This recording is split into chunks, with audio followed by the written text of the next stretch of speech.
Hello guys, welcome back to the channel. As part of our Python programming language series, today we are going to solve our next problem. In this problem, we need to write a Python program which takes x and y values as input, and we need to print which quadrant it is present. Okay, we have basically four quadrants. I will show you that. So this is our x-axis and this is our y-axis. Basically it's quadrants. You people remember these quadrants, and this center value is 0, and this is 1, this is 2, and so on. This is -1, this is -2, this is -3, and so on. This is 1, this is 2, this is 3, this is 4, and so on. This is -1, -2, -3, -4, and so on. This is our coordinate system. Okay, like this is the quadrant. If, see, if I want to place one point, think that what is this point. See, like this, think one point. See, this point is known as x comma y. Whenever you remember one point, you represent one point, that is x comma y. What is the x value here? X value is 3, and what is the y value? 2. So the point is known as 3 comma 2. Okay, 3 comma 2. If you similarly take here second, this is first quadrant, this is second quadrant, this is third quadrant, and this is fourth quadrant. Okay, these are basically four quadrants. Now if you take some point, see this point is known as -3 comma 2. Why? Because x is -3, y is 2. Similarly, if you take one more point, this is -2 comma 1. If you take the same point here 2 comma 1. Similarly, if you take in this third quadrant, okay, I am changing the color. If you take the third quadrant here, -2 comma -1, and if you take this point, -3 comma -2. Every time take x value followed by y value. Okay, similarly, if we take here, what is the x value? 2. What is the y value? -3. Similarly, if you take this point, the quadrant is 1 comma -2. Now if you observe first quadrant, what are the 2 points? 2 comma 1 and 3 comma 2. What are the second quadrant two values? -3 comma 2, -2 comma 1. I took some random points. You can also take some random points. It is your wish. Okay, any points you can take. -3 comma -2, and -2 comma -1, and fourth quadrant is 1 comma -2 and 2 comma -3. Now these are the four quadrants. If you observe here this part, if you take some points in this, x value is, I am asking, we are trying to find the logic how to differentiate first quadrant, second quadrant, third quadrant, and fourth quadrant. If you take this part, this is no entire thing is known as first quadrant. In this quadrant, if you take, see this, all x values are positive and y values are also positive.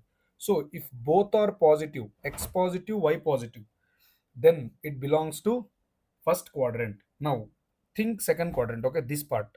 In this part, how are x values? X values all are negative. How, what about y values? Y values all are positive.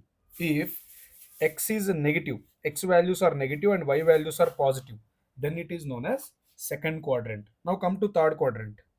This third quadrant, x values all are negative and y values all are negative. So if both x value negative, y value negative, x value negative, y value negative, if both are negative, then it is known as third quadrant. Okay, then it is known as third quadrant. Now observe this fourth quadrant. X values all are positive. Why? Because greater than 0. And y values all are negative. Y values all are negative. If x is positive and y is negative, then it is known as fourth quadrant. This is the simple criteria. If x positive, we'll write here, if x is positive and y is positive, both positive, then first quadrant. If x is negative but y is positive, then second quadrant. If both are negative, then it is known as third quadrant. If x is positive and y is negative, then it is known as fourth quadrant. That's all. This is the difference between the four quadrants. In this way we can segregate the fourth quadrants. These are the conditions. If x greater than 0 and y greater than 0, so both are positive, then it is first quadrant. If x less than 0 and y greater than 0, then it is known as second quadrant. If x less than 0 and y less than 0, then it is known as third quadrant. Now, if you take some point, okay, some point, any point must lie between this first, second, third, or fourth, correct?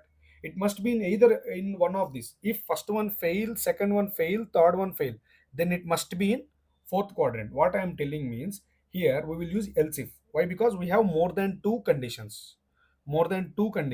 So that last else part, if first condition fail, second condition fail, third condition fail, then else it belongs to fourth quadrant. So these are the four different quadrants possible.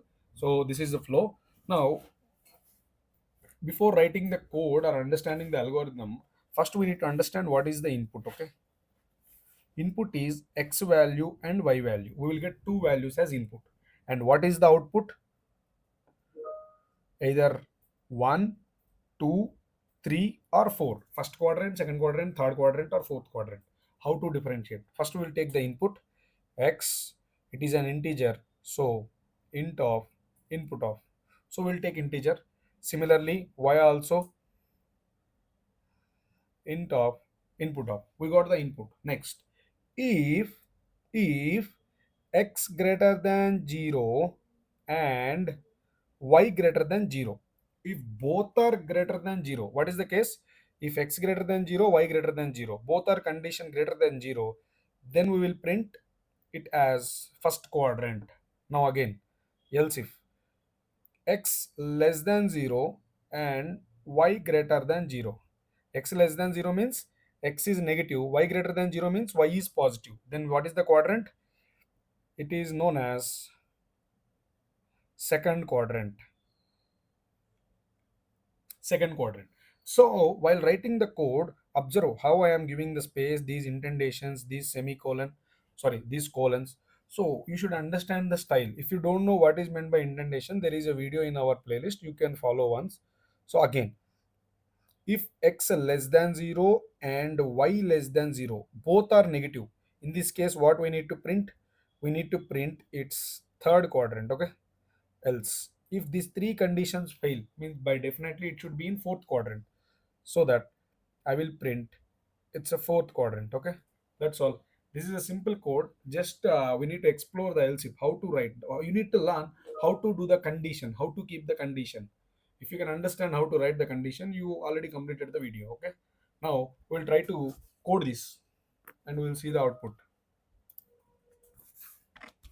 I hope you people can see this compiler. I am using online GDB compiler. First, I need x input, right?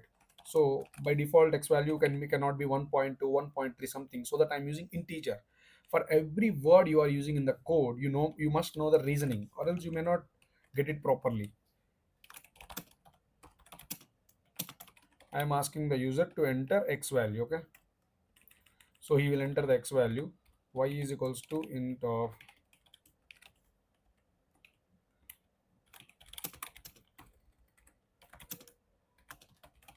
enter the y value. So if the user enters the both the values, now if x is greater than 0 and y is also greater than 0, then what should I print?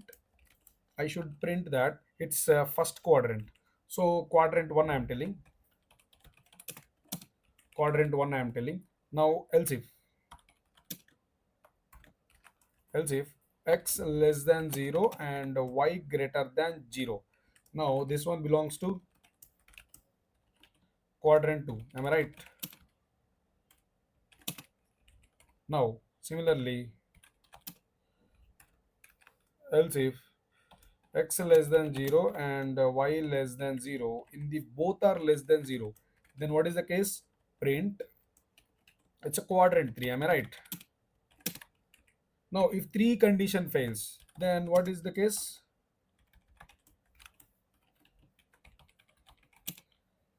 Quadrant 4. So these are the four simple conditions which we have placed. Now if x value is 1, means which is positive, and y value is also 1, both are positive, so it is telling it is a quadrant 1.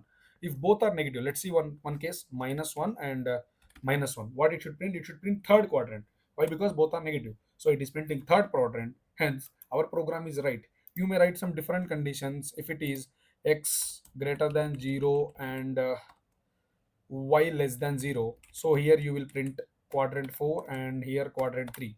Like this also you can write. The program can be written in number of ways. It is your wish. The person who is writing, for example, think for this case also, if x is less than 0, so minus 1 x value, y value minus 1. It is printing quadrant 3. So if input and output both are matching, then your code and my code both are correct. Okay. This is the only blind check you need to do. Your friend may write in 100 lines, you may write in 10 lines. That is not important. The input and output, if both are matching, then you are correct and I am also correct. Okay. Okay, guys, meet you in the next video.